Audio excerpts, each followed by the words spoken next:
हमारी भारतीय जनता पार्टी, अनुसूचित जाति मोर्चा, कामगार मोर्चा, अल्पसंख्यक मोर्चा, महिला मोर्चा,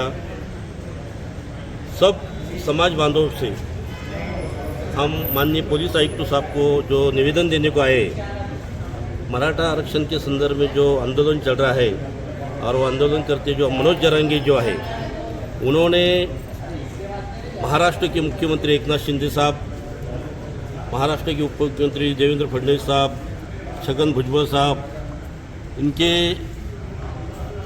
इनको गाली गलौज करना, अर्वाच्य भाषा में बात करना और हमारे महाराष्ट्र के मुख्यमंत्री और हमारे नेता देवेंद्र जी फडणवीस साहब को 3 मिनट में ख़त्म कर दूंगा और जाति में जो तनाव बढ़ाने का काम कर रहे हैं, तो वो उनके खिलाफ में हम पूरे मोर्चा अगाड़े सब मिलके हम आज माननीय पुलिस आयुक्त साहब को निवेदन देने को आए कि उनके ऊपर आईपीसी एक्ट अनुसार कार्रवाई होना चाहिए।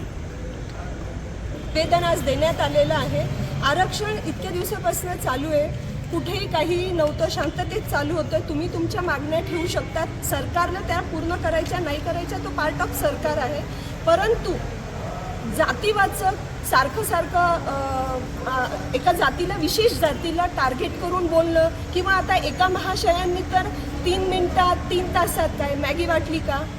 समाज आहे तो कोणताही असो, समाजांच्या भावनांचा आदर केला पाहिजे। आणि आपला भारत देश कुठे चाललाय? आज जग भारताकडे एक उंचावर चालणाऱ्या देशाकडे बघत आहे आणि आम्ही भाऊ एकमेकांमध्ये भांडायचं का? ते मराठा समाज वेगळा आहे का? ब्राह्मण समाज वेगळा आहे का? अहो, आम्ही सर्व भारतीय आहे आणि आमच्या एका भावाला जर काही मिळत आहे तर आमचा त्याला विरोध नव्हताच। पण जर तुम्ही तुमची लँग्वेज, तुमची भाषा, आता ते आहे उपमुख्यमंत्री, त्या खुर्चीला तुम्ही सांगा, ते गृहमंत्री आहे, त्यांना तुम्ही तुमच्या मागण्या द्या, पण त्यांच्या जातीवर जाऊ नका, कारण ते एका जातीचं प्रतिनिधित्व करत आहे। ते त्यांच्या बुद्धिमत्तेने तिथपर्यंत पोहोचलेले आहे। तुम्हाला बोलायचं, तुम्ही त्या चेअरला, आम्हाला तुम्ही आजपर्यंत आरक्षणाबद्दल बोलत होत्या, आम्ही कधीही कुठे येऊन एक ब्र सुद्धा काढलेला नाही। पण जेव्हा तुम्ही येऊन जाऊन एका जातीला बामण्याकर, हे काय आहे? आणि हे आपलं छत्रपतीचं राज्य, हे अशी भाषा आहे आपली? आम्ही कोण करताय? जेही करत असेल, तुम्ही सोशल मीडियावाले, तुम्हाला माहिती आहे कोण करत आहे आणि कशासाठी करताय? तुम्हाला जर नाही सगळे म्हणत असतील, जे म्हणत असतील ना, त्यांच्यासाठी एकाचं नाव नाही ना, कारण आजकाल ते पॉप्युलर होण्यासाठी हे नावं घेऊन का एका विशिष्ट समाजाला, तर आमच्या भावना तिथे दुखावल्या। तुमच्या मागण्या तुम्ही मांडा, वरपर्यंत तो निरोप पाठवा, पण एका समाजाला तुम्ही त्याच्यामध्ये घेऊ नका।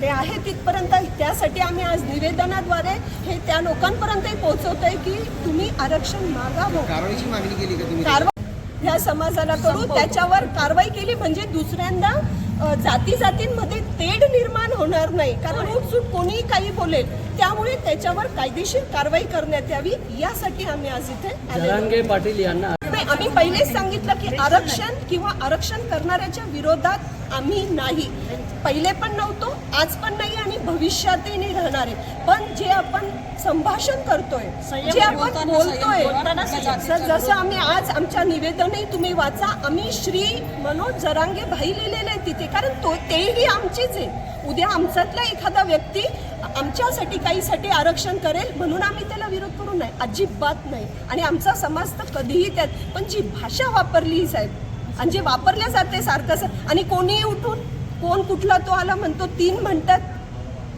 हे सगळं बंद व्हायला पाहिजे। आणि आमच्या भावात, अहो आम्ही भारतीय आहे, तेही आमचे आणि आम्ही त्यांचे, पण हे असे बोलून काहीतरी आमच्यामध्ये भानगडी लावून त्यांची पोळी भाजायचा प्रयत्न करत असेल तर त्यांच्यासाठी हे निवेदन आहे की भावा, हे बोलणं बंद करा। दुसऱ्यांदा असं घडलं, आम्ही सर ब्राह्मण समाज संयमशील आहे, रस्त्यावर उतरणार नाही, संयमशील नाही उतरू ना तुम्ही। ती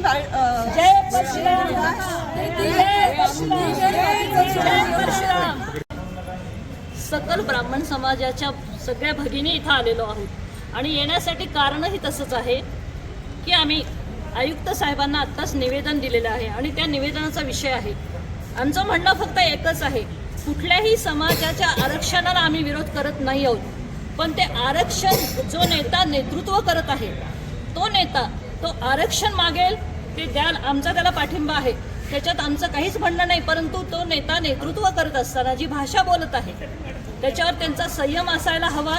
आणि ब्राह्मण जातीबद्दल विशेषतः जे ते बोलत आहेत अपशब्द, त्या अपशब्दाचा आम्ही धिक्कार करतो आणि त्यांच्या त्या वाणीचा आम्ही निषेध करतो. आणि ह्याच्यासाठी दंडात्मक कार्यवाही काहीतरी झाली पाहिजे आणि हे कुठेतरी थांबलं पाहिजे, त्याच्यावर कुठेतरी संयम त्यांनी ठेवला पाहिजे, एवढं आमचं म्हणणं आहे. आणि ते विनंतीपूर्वक निवेदन देण्यासाठी आम्ही सगळ्या सकल ब्राह्मण समाजाच्या सर्व भगिनी इथे आलेलो आहोत आणि आयुक्त साहेबांची आत्ता भेट घेतली, त्यांना विनंती केली की कुठेतरी हे संयम ठेवायला तुम्ही कार्यवाही करा, त्यांना सांगा आणि त्यांच्यावरती कंट्रोल ठेवा, हे सांगण्यासाठी ही विनंती करण्यासाठी आम्ही आलेलो आहोत. पोलीस आयुक्तांनी काय आश्वासन पर्यंत पोहोचलेले आहेत आणि मी निश्चितपणे ह्याचा विचार करून त्यांच्यावर कारवाई करेल, कंट्रोल ठेवण्याचा नक्की त्याच्या कारवाई करेल, हे त्यांनी आम्हाला आश्वासन दिलेलं आहे. बोलले म्हणून राग आला की देवेंद्र फडणवीस यांना बोलले म्हणून राग आला? हे पहा, देवेंद्र फडणवीस जे आहेत ते मुळात ब्राह्मण आहेत हे आपल्याला माहिती आहे, बरोबर आहे. पण आज काय की ते एका पदावरती आहे, ते संविधानात्मक पद आहे. समाज म्हणून आला हा, तर मग आम्ही समाज म्हणून त्यांच्या पाठीशी आणि आम्हाला आमचं शेवटी आम्ही त्या समाजाचे आहोत ना, त्याच्याबद्दल आमचं म्हणणं आहे. ते नेतृत्व करतायत, ते आरक्षण घेतायत, घ्या, चांगली गोष्ट आहे, गोरगरिबांना मिळायला पाहिजे, त्याच्याबद्दल आमचं काहीच म्हणणं नाही कोणत्याच ह्याच्याबद्दल. फक्त ते जे अपशब्द ब्राह्मणाचं वापरतायत ना, ते फक्त त्यांनी टाळावेत. आणि ऐका ना, नाही, ते वापरतायत ते विशेषतः यांच्याबद्दलच वापरतायत ना म्हणून आम्ही ते टाळावं यासाठी आम्ही निवेदन आणि विनंती केलेली आहे आणि ते शासनापर्यंत पोहोचेल असं आम्हाला आयुक्त साहेबांनी सांगितलंय आणि मी निश्चितपणे